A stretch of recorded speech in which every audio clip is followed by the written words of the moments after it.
Alexis Rasmussen was invited to the home of Eric and Dee Millerberg one night in 2011, under the pretense of babysitting for the couple while they spent the night out. Alexis needed the extra money and knew the couple well, so she agreed.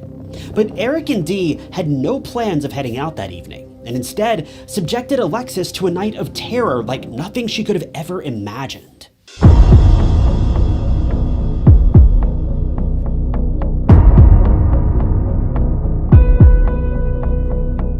This case is going to be very difficult to cover, but it's also a very important case to talk about. Alexis Rasmussen was, by every definition, your typical teenage girl. She was born in January of 1995, making her just 16 years old at the time of the crime in 2011. Alexis was a girl who seemed excited about what the future had in store for her. Some of her favorite hobbies included reading, dancing, and shopping, but more than anything, she loved hanging out with her friends. Alexis had a strong support system of girls her age, friends she could tell anything to. But Alexis's life was far from perfect. We don't know much about Alexis's home life or her relationship with her parents, but what we do know is that she had a brother that she loved dearly. The two would fight all the time, but not in any serious way. It was always your typical sibling rivalry, and things rarely ever got out of hand. Alexis knew that she had a family that cared about her deeply, and she knew she could depend on most of her family members when she needed them the most. But unfortunately, Alexis was battling demons that her parents never knew about. While she put on a front of being a happy-go-lucky teen girl with the world in the palm of her hand, she was hiding dark secrets unlike anything you could imagine a teenager going through. Alexis met Dee and Eric Millerberg in the spring of 2011. She'd been looking for a way to make some extra pocket money for when she went shopping with her friends, and she felt like babysitting would be a great way to make some extra cash. So when she found out that the Millerbergs were needing someone to watch over their children every once in a while, she jumped at the opportunity. It didn't take long for the Millerbergs to become close friends with Alexis. After all, she had a strong, likable personality, and the Millerbergs seemed like great people. But Alexis would soon learn that there was far more going on within the Millerberg family than she could have ever imagined. The problem is that Alexis looked up to the couple. Now, Alexis had parents who loved her dearly, and she seemed to have been well aware of her parents' love and support for her. But as I'm sure we all know, when you're a teen, you're looking for literally anyone to look up to except your parents. It's a time in life when you're doing your best to discover your own identity outside of your family and your parents. So Alexis dove headfirst into the Millerbergs' lifestyle and friendship, feeling like she'd finally found a place where she truly belonged. A place where she could discover new things about herself and begin blossoming into an adult. She had a lot of respect for the Millerberg family, so she began spending more and more time with the couple. But what began as a simple babysitting opportunity quickly turned into much more than Alexis could have ever bargained for, and certainly more than Alexis's parents knew about. As it would turn out, even though Alexis looked up to the Millerbergs as role models, Eric and Dee were far from being model citizens. In fact, if you ask me, they proved themselves to be some of the worst people I've ever talked about on true crime stories, and you guys know that that's certainly saying a lot. Eric and Dee, in a span of about 6 months, would turn a beautiful 16-year-old girl into a shell of her former self. Alexis became someone her friends could barely recognize, losing all sense of self and purpose and becoming trapped in an addiction that few people are able to make it out of.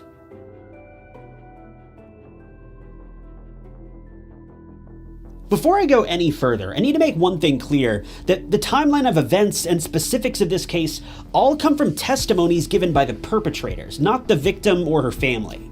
Alexis's family has been largely silent about this case, and that's to be expected. Her family was grieving a loss that most of us couldn't even fathom, so you can't blame them for just wanting to maintain their privacy. Unfortunately, that means that we don't have much clarity on certain aspects of the case, and we basically just have to take the Millerbergs' word for it.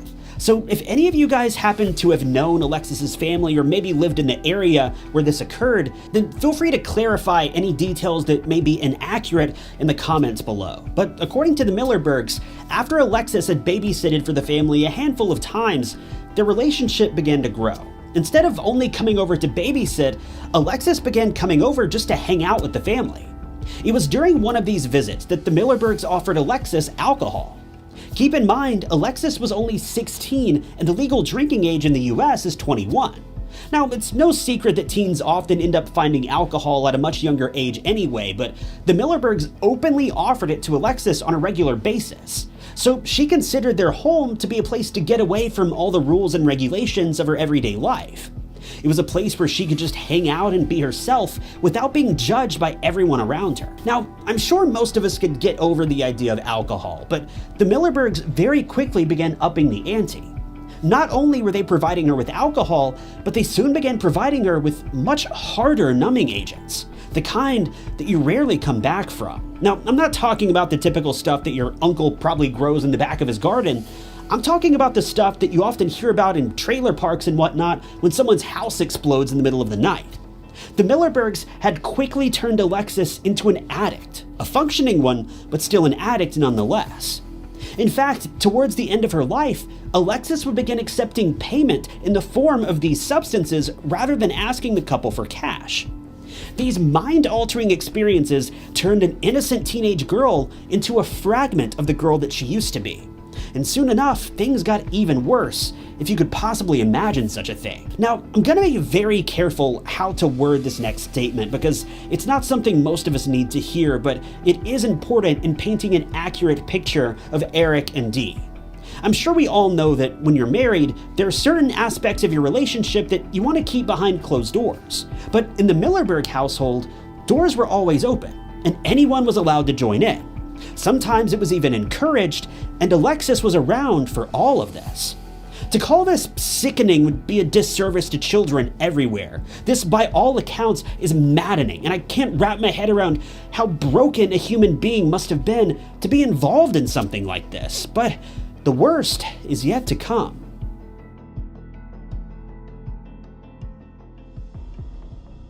It was September 10th, 2011. Alexis had been invited over to the Millerberg home because the couple needed to head out to go shopping for their daughter's birthday. But no sooner than Alexis arrived, plans changed. No babysitting or shopping ended up happening that day. Within minutes of Alexis arriving at the house, Eric offered her a mixed cocktail of various things. He injected her at least 3 times within a matter of minutes. Mind you, just a single injection would have been enough for a full-sized adult, but Alexis was rather small and still a teenager. Eric and Alexis then went to the bedroom for some private time away from Dee, but after a short while, Alexis's mind had begun to shift. She went from having the time of her life to feeling like she was living in a nightmare. Her thoughts began to spiral, and Dee says that she began to freak out. Before long, she was completely disoriented and it started to get extremely cold. Blankets and sheets weren't nearly enough, so she asked the Millerbergs if she could take a hot bath to try to get warm. After about 45 minutes, Dee came in to check on her and found that she was still cold. Dee helped her get out of the bath and wrapped her in a blanket, helping her lie down in another bedroom. The couple reportedly assumed that she would be fine and would snap out of it, but she never did. She only got colder and colder, but there wasn't much the Millerbergs could do for her, at least not in their eyes. After a short while, Eric and Dee stepped outside for a cigarette. They came back inside about 30 minutes later and found Alexis completely unresponsive. Dee was the only person who even remotely tried to help her. When she noticed Alexis wasn't breathing, she attempted to perform CPR, but it didn't help. The obvious choice here would have been to call 911 for help, but neither Dee nor Eric were prepared to do this. According to Dee, her first thought was that the two were going to lose their kids. Their lives, as they knew it, would essentially be over. They didn't feel like there was any hope for Alexis, so they never called anyone. What's really interesting about this decision is that Dee is a registered nurse, and Narcan would have been an obvious option. Narcan can be administered after an overdose like this, and most of the time, it can bring someone back from the brink. I've seen the miracles that it can work firsthand. Most ambulances keep it on hand for situations like this, so a simple 911 call would have almost certainly saved Alexis's life. But the Millerbergs weren't willing to do this. Instead, they let Alexis lose her life, cold, alone, and terrified. Police revealed later on that at the time of the crime, Eric was on parole for a prior burglary charge and a firearm charge. He was also known to be in a prison gang. Dee, on the other hand, had outstanding court dates after she was arrested for writing fraudulent prescriptions and for child endangerment charges. The seemingly clean-cut couple that Alexis had looked up to were very quickly turning out to be little more than thieves and criminals. Faced with the fact that in their eyes they had nowhere else to turn, the couple decided to stuff Alexis into a footlocker, later taking it out to the trunk of their car. They then left the home, leaving their 6-year-old daughter behind unattended for hours. But thankfully they took their toddler with them. Now, I say thankfully, but really, these two were driving all over the place, higher than you could imagine, and a small child was in the back seat, and a body was in the trunk. There's really nothing to be thankful for here, so maybe thankfully isn't the best word to describe this situation, but at least the kid wasn't alone, though he may have been better off that way. The two eventually made their way to a remote patch of woods, where they took Alexis out of the footlocker and dumped her body, face down in the dirt. They then covered her up with sticks, leaves, and dirt so that she couldn't easily be seen by passersby. The couple then drove to a dumpster and threw out Alexis's purse. They then drove to another dumpster and cut the carpet out of their car, trying to throw it away to remove any evidence that may have been left behind. They then drove home and acted like the whole thing never happened.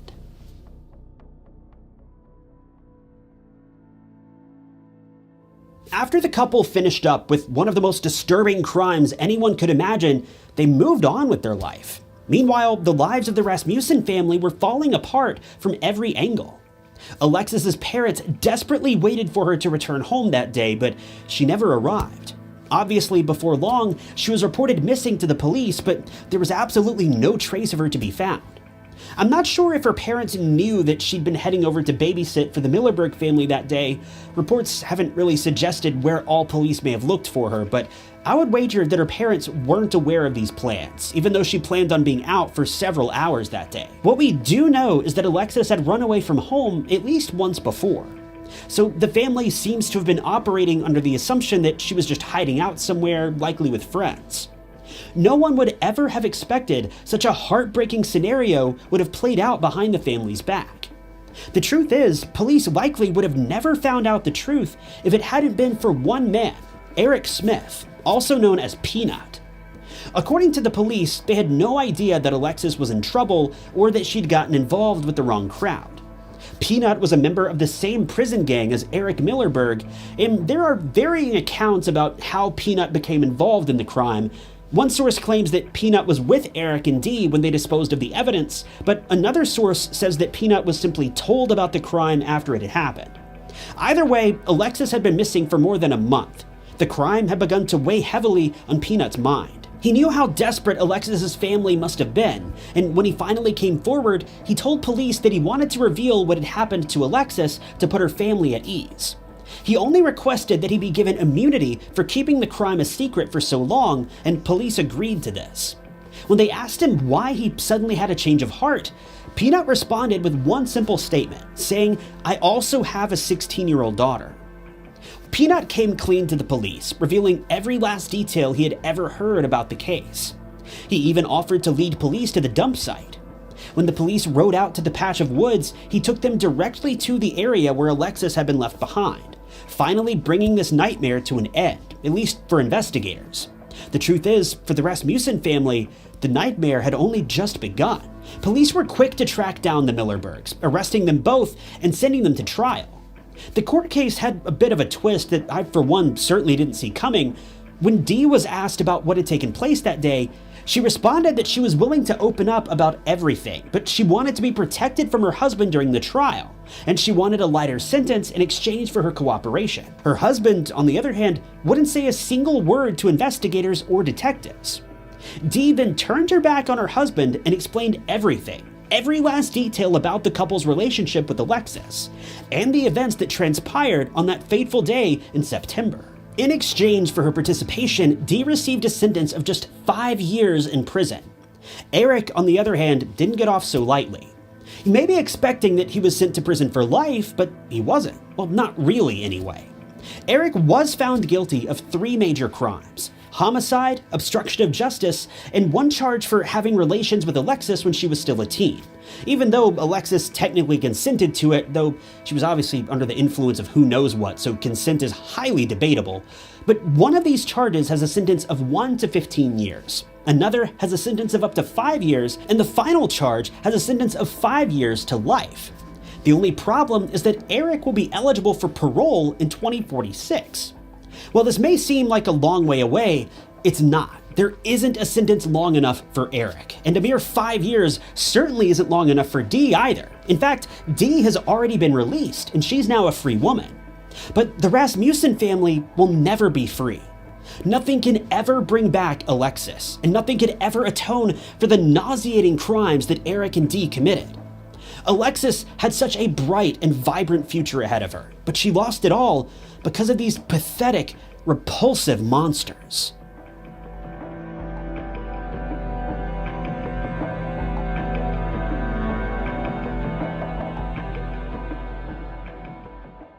Thanks for tuning in to this week's episode of True Crime Stories. After a story like this, just forget the usual outro. Let me know in the comments what you would do if you were left alone in a room with either of these two people. I'll see you next week.